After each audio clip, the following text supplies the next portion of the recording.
ओम नमो भगवते वासुदेवाय। तो आज हम लोग श्रीमद् भागवतम के इस तृतीय स्कंद के 9वें अध्याय का हम लोग 15वां श्लोक लेते हैं। यस्यावतार गुणकर्म विडम्बनानि नामानि येषु विगमे विवशा गृह्णन्ति तेन अनेक जन्म शमलम सहश विहित्वा संयात पावृतामृतम तम जम प्रपद्ये।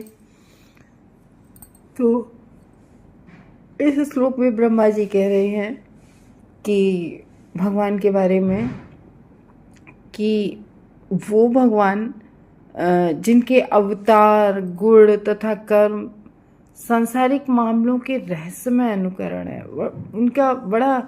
उनका जो भगवान की जो लीलाएं हैं बहुत ही रहस्यमयी हैं। और जो व्यक्ति जीवन को छोड़ते समय अनजाने में भी उनके दिव्य नाम का आह्वान कर लेता है भगवान का। देखो अजामिल ने अनजाने में कैसे, अजामिल ने भगवान को तो नहीं पुकारा था, उनके बेटे का नाम था नारायण, और अब उन्होंने सिर्फ अपने बेटे को ही बुलाने के लिए बुलाया और भगवान के धाम वो पहुँचे। तो कहने का ये मतलब है कि अनजाने में भी भगवान के दिव्य नाम को अगर कोई ले लेता है, जैसे कोई अपने बच्चे का नाम भगवान के नाम पे रख देता है, केशव, मोहन ऐसे करके, तो वो अपने बुलाता अपने बच्चे को। लेकिन ये यहाँ पर बिल्कुल ये है कि भगवान केवल अपने बच्चे को बुलाने से भी भगवान इतने कृपालु दयालु हैं और उनके जन्म जन्म के पाप तुरंत धुल जाते हैं। तो भगवान का नाम लेने से उनके जन्मों के पाप धुल जाते हैं। देखो नाम की कितनी महिमा इस श्लोक में बताई गई है। और उन भगवान को निश्चित रूप से प्राप्त कर लेता है, जैसे अजामिल ने प्राप्त कर लिया था। तो मैं उनके चरण कमलों की ही शरण ग्रहण करता हूँ। ब्रह्मा जी कह रहे हैं कि मैं उनके, देखो वे भगवान जो कभी भी जन्म नहीं लेते, भगवान अपने भक्तों के प्रति, हम लोग सुनते भी आ रहे हैं इस श्लोक में शुरू से ब्रह्मा जी के द्वारा, कि वे भगवान इतने अपने भक्तों के प्रति कृपालु होते हैं। यद्यपि वे सबके लिए सुहृदय होते हैं, पर वे अपने भक्तों के प्रति इतने, तो वे यद्यपि भगवान अजन्मा है, वो कभी जन्म नहीं लेते, लेकिन फिर भी अपने भक्तों के प्रति, क्योंकि जैसे ही वहाँ कंस के कारागार में भगवान आए तो देवकी मैया से तुरंत उन्हें पूरा बता दिया कि देखो तुम लोगों ने हमारी भक्ति की थी 3 जन्मों तक, तब हम जो है तुम्हारे यहाँ तुम्हें दर्शन दिए हैं और तुम्हारे यहाँ पे प्रकट हुए हैं। तो अजन्मा होते हुए भी भक्तों के खुशी के लिए, भक्तों पर कृपा करने के लिए उन्हें अपने माता पिता के रूप में स्वीकार करते हैं। तो कुछ लोग जो होते हैं जो भगवान को सामान्य समझते हैं, क्यों? क्योंकि वे भगवान के रहस्य को समझ ही नहीं पाते, इसलिए। तो इस तरह से हम लोगों ने जाना इस श्लोक में जो है कि जहाँ पर जैसे नाम बताया कि अजामिल, तो हम लोग जब लास्ट टाइम में मान लो पूरे जीवन किसी ने नाम नहीं लिया भगवान का, और मरते समय अगर अपने बच्चे को भले ही बुला रहा है लेकिन भगवान का नाम लिया, तो उससे उसके जन्मों के पाप जो है वो नष्ट हो जाते हैं नाम लेने से भगवान के। तो यही वहाँ ब्रह्मा जी इस श्लोक में कह रहे हैं कि आप जो अवतार लेते हैं, तो उन अवतारों का विडंबन, जैसे देवकी नंदन यानी कि देवकी के पुत्र के रूप में, ये आदि गुणों का विडंबन तथा सर्वज्ञ जो भक्तवत्सल भगवान होते हैं, तो उन भक्तवत्सल भगवान, उनके जो कार्य होते हैं उनका विडंबन का मतलब होता है कि नकल उतारना, जैसे विडंबन लीला करना ऐसे।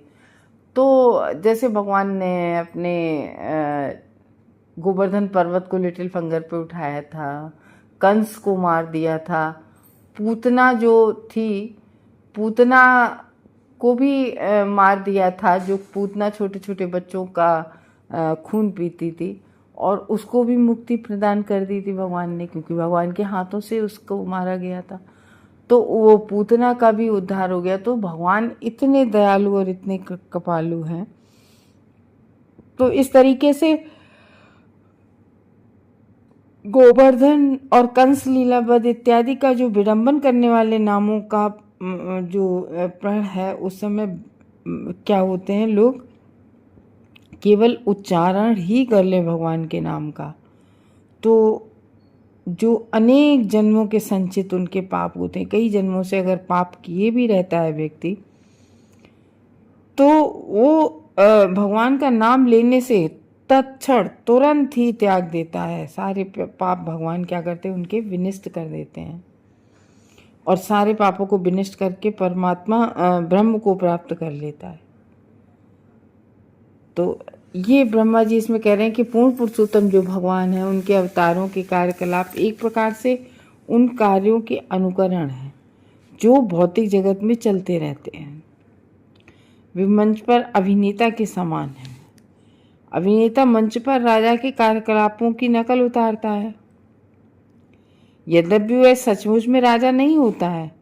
जैसे जो फिल्म बनाते हैं, फिल्म बनाने में जो हीरो और हीरोइन आते हैं, एक्टर एक्ट्रेसेस एक्टिंग करने के लिए, तो जो वो एक्टिंग करते हैं, वो कभी उसको किसी का रोल मिल जाता है, कभी मान लो भिखारी का किसी को मिल गया, कभी किसी को राजा का मिल गया।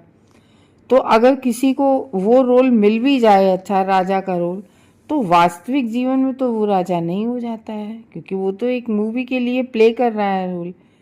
तो इसी तरह से भगवान अवतरित तो होते हैं, और ऐसी भगवान अवतरित होते हैं और ऐसी भूमिकाओं का अनुकरण करते हैं, जैसे दशरथ के पुत्र राम के रूप में आए, अनुकरण किया। और इसी तरीके से ये आपके देव के पुत्र नंदनंदन आए, तो जिनमें उन्हें कुछ भी लेना देना नहीं होता है। तो भगवत गीता जब हम लोग पढ़ते हैं, तो उसके 4th चैप्टर के 14वें श्लोक में कहा गया है कि भगवान को उन कार्यों में कुछ भी लेना देना नहीं होता है जिनमें वे लगे प्रतीत नहीं होते हैं। न माम कर्माणि लिम्यन्त न मे कर्म फले स्पृहा। तो श्री भगवान सर्वशक्तिमान हैं, वे अपनी इच्छा मात्र से ही कार्य अथवा प्रत्येक कार्य कर सकते हैं। जब वे भगवान श्री कृष्ण के रूप में प्रकट होते हैं, तब उन्होंने यशोदा तथा नंद के पुत्र के रूप में भूमिका निभाई थी और गोवर्धन पर्वत उठाया था।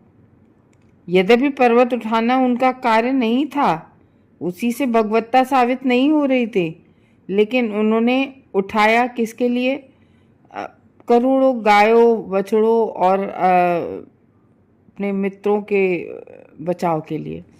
वे अपनी इच्छा मात्र से लाखों गोवर्धन पर्वतों को उठा सकते हैं भगवान।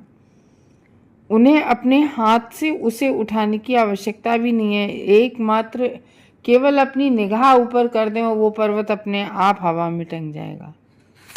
लेकिन भगवान ने ऐसा तो नहीं किया। भगवान ने इसे अपने लिटिल फिंगर से उठाया और सामान्य जीव का अनुकरण करते हैं, और साथ ही वे अपनी आधिदैविक शक्ति को दिखाते हैं। इस तरह से उनको गोवर्धनधारी नाम से भी पुकारा जाता है।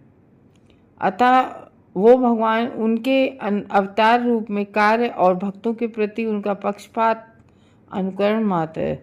जिस तरह की मंच के दक्ष अभिनेता को वेश होता है, किंतु इस रूप में उनके सारे कार्य शक्तिमान जैसे होते हैं। भगवान के सारे कार्य सर्वशक्तिमान जैसे होते हैं। और पूर्ण, यहाँ पर बहुत अच्छी बात है, इस लाइन से हम लोग सीखते हैं कि वही परमेश्वर भगवान सर्वशक्तिमान है। ठीक है, तो वही कह रहे हैं कि उनका पक्षपात अनुकरण रूप में उनके सारे कार्य शक्तिमान से होते हैं। और पूर्ण पुरुषोत्तम भगवान की सावधान रहता है। और अजामिल ने अपने जो वो पुत्र, उसको पुत्र का नाम नारायण रखा था, तो नारायण के नाम को पुकार जरूर रहा था, पुकार रहा था अपने बच्चे के रूप में, लेकिन भगवान नारायण के पवित्र धाम का स्मरण मात्र किया था और इससे उन्हें जीवन की सर्वोच्च सिद्धि प्राप्त करने का पूरा पूरा अवसर प्राप्त हुआ। तो इस तरीके से इसमें बता रहे हैं कि भगवत नाम की इतनी महिमा है कि भगवान का नाम लेना इतना ज़रूरी है कि हम चाहे कोई भी कार्य ना करें, लेकिन हमें भगवान का नाम लेना बहुत ज़रूरी होती है। वही इस पूरे जगत के सबके परम नियंता हैं। हरे कृष्णा भक्तों।